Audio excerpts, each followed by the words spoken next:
नमस्कार, स्वागत है आपका एसएमबीसी इनसाइट में। आपके साथ मैं हूं पराग गुप्ता। खबरों की शुरुआत करेंगे, लेकिन सबसे पहले एक नजर हेडलाइंस पर।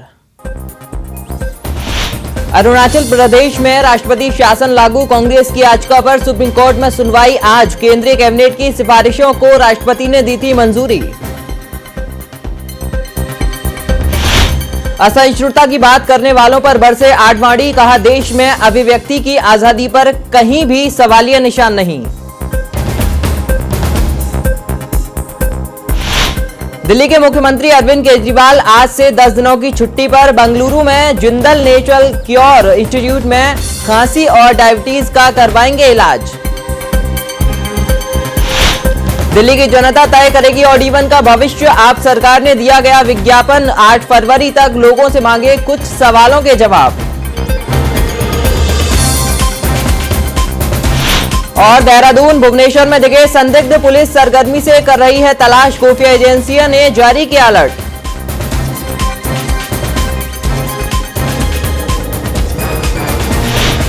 चलिए खबरों की शुरुआत करते हैं। सुप्रीम कोर्ट अरुणाचल प्रदेश में राष्ट्रपति शासन लागू करने के खिलाफ दायर कांग्रेस की याचिका पर आज दोपहर 2 बजे सुनवाई करेगा। अरुणाचल प्रदेश की राष्ट्रपति शासन लागू करने के कैबिनेट के फैसले को कांग्रेस ने चुनौती दी है। मंगलवार को अरुणाचल में राष्ट्रपति शासन लागू हो गया। विपक्ष ने इसे लोकतंत्र की हत्या बताया है। राष्ट्रपति प्रणब मुखर्जी ने पिछले 2 दिनों में गहन विचार विमर्श के बाद मंगलवार को केंद्रीय कैबिनेट की सिफारिश को मंजूरी प्रदान कर दी और इस आधार को स्वीकार कर लिया कि राज्य में संवैधानिक संकट है। और दोबारा ऑड-इवन फॉर्मूले को लाने से आम आदमी पार्टी की सरकार ने दिल्ली की जनता की राय जानने का फैसला किया है। इसके तहत 8 फरवरी तक लोगों से कुछ सवालों के जवाब पूछे जा रहे हैं। लोगों से उनकी राय जानने के लिए अखबारों में विज्ञापन भी जारी कर दिया गया है। अरविंद केजरीवाल सरकार जनमत को प्राथमिकता देना चाहती है और इसके लिए अखबारों में विज्ञापन देकर कुछ सवाल पूछे गए हैं। इसके जवाब की मदद से दिल्ली सरकार ये तय करेगी कि दिल्ली में फॉर्मूला दोबारा से लागू किया जाए या फिर नहीं। गौरतलब है कि दिल्ली के मुख्यमंत्री अरविंद केजरीवाल ने 2 दिन पहले इसकी जानकारी दी थी। इस दौरान उन्होंने कहा था कि दिल्ली पहली ऐसी जगह है जहां पर ऑड-इवन फॉर्मूले को पूरे उत्साह के साथ लागू किया गया। और दिल्ली के मुख्यमंत्री अरविंद केजरीवाल खांसी और दूसरी बीमारियों के इलाज के लिए बेंगलुरु जा रहे हैं। केजरीवाल 10 दिन के लिए जिंदल नेचर इंस्टीट्यूट में रहकर अपना इलाज करवाएंगे। इसके पहले भी वो वहां पर जा चुके हैं। जानकारी के मुताबिक केजरीवाल पहले 22 जनवरी को बेंगलुरु जाने वाले थे, लेकिन गणतंत्र दिवस समारोह और ऑड-इवन फॉर्मूले के चलते उन्होंने अपना कार्यक्रम आगे के लिए टाल दिया था। जैसा कि हर कोई जानता है कि केजरीवाल अपनी खांसी की समस्या से काफी परेशान रहते हैं, लेकिन पिछली बार बेंगलुरु से इलाज करवाकर आने के बाद उनकी खांसी समेत अन्य कई समस्याओं में काफी सुधार देखने को मिला था। तो वक्त एक छोटे से ब्रेक का, आप बने रहिए एसएमबीसी इनसाइट के साथ। खबरों का सिलसिला लगातार जारी है।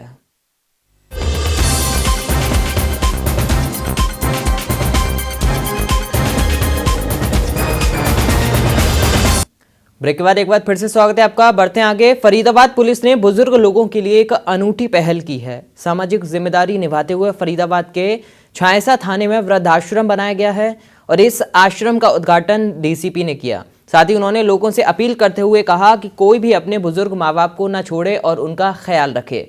आपको बता दें कि इस आश्रम में बेसहारा बुजुर्गों को पनाह दी गई है। इस वृद्धाश्रम में बुजुर्गों को पूरी सुविधा दी गई है। उनके लिए सोने के लिए बेड और कपड़े दिए गए हैं, तो वहीं मनोरंजन के लिए टीवी भी लगाया गया है। साथ ही साथ खाने की भी पूरी व्यवस्था यहां पर की गई है। और बिहार के शेखपुरा में जमीनी विवाद को लेकर 45 साल के शख्स की हत्या कर दी गई। जानकारी के मुताबिक हुसैनाबाद गांव में जमीन विवाद को लेकर ईश्वर यादव का पहले से विवाद चल रहा था। मृतक के बेटे ने बताया कि जब घर में सब लोग बैठे हुए थे और उसी दौरान कुछ लोगों ने लाठी डंडों से उन पर हमला कर दिया और पीट कर उसके पिता की हत्या कर डाली। ब्रेक के बाद स्वागत है आपका। बढ़ते हैं आगे। मंगलवार को आरजेडी सुप्रीमो लालू प्रसाद यादव एक निजी कार्यक्रम में शिरकत करने राघोपुर पहुंचे, लेकिन कार्यक्रम में लालू यादव का एक अलग ही अंदाज देखने को मिला। दरअसल लालू प्रसाद के काफिले के साथ चल रही गाड़ियों की वजह से सड़क किनारे लगे गेहूं की फसल बर्बाद हो गई। जैसे ही लालू यादव को इसकी जानकारी मिली तो उन्होंने तुरंत मंच से ही फसलों के नुकसान की भरपाई का ऐलान कर दिया। बल्कि उन्होंने अपने पास रखे 6,000 रुपए निकालकर किसानों में बांट देने को भी कहा। लालू यादव के इस अलग अंदाज से सिर्फ यही लगता है कि लालू यादव अपनी खराब छवि को सुधारने की कोशिश कर रहे हैं। उत्तर प्रदेश के अलीगढ़ की पंचायत में एक अनोखा निर्णय लिया गया है। हिंदू धर्म में होने वाले मृत्यु भोज की परंपरा को मृत्युदंड करार दिया गया। कई गांवों के प्रतिनिधियों और प्रधानों की पंचायत में लंबी बहस हुई और उसके बाद मृत्यु भोज के आयोजन को खत्म करने का ये फैसला सुनाया गया। इस फैसले ने न सिर्फ एक कुप्रथा के खात्मे की नींव रखी है, बल्कि पंचायत के प्रति भी लोगों का नजरिया बदलता हुआ दिख रहा है। और आइए अब नजर डालते हैं उत्तर प्रदेश के अलीगढ़ में सरकार की तरफ से ठंड से बचने के लिए किए गए इंतजामों की।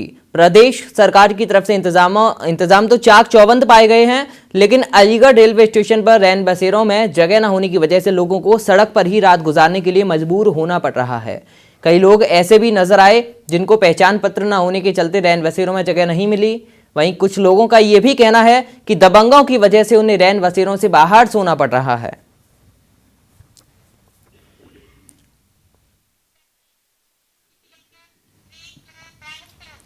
और ताज नगरी आगरा अपराधियों के लिए स्वर्ग बन गई है। बर्खास्त सिपाहियों की मिलीभगत से लगातार लूट की घटनाओं को अंजाम दिया जा रहा है। पुलिस ने पशु व्यापारी से हुई 50 लाख रुपए की लूट का खुलासा करते हुए 4 आरोपियों को गिरफ्तार किया है। लुटेरों से 29 लाख की नकदी भी बरामद की गई है। पशु व्यापारी के साथ हुई लूट उसके ही साथी ने करवाई थी। इस मामले में पुलिस ने 4 आरोपियों को गिरफ्तार किया है। लूटकांड का मास्टरमाइंड रफीक का बहुत अच्छा मित्र और व्यापारिक साथी बताया जा रहा है। तो फिलहाल इस वक्त के बुलेटिन में सिर्फ इतना ही, लेकिन देश और दुनिया की तमाम अपडेट्स के लिए आप देखते रहिए SMBC इनसाइट।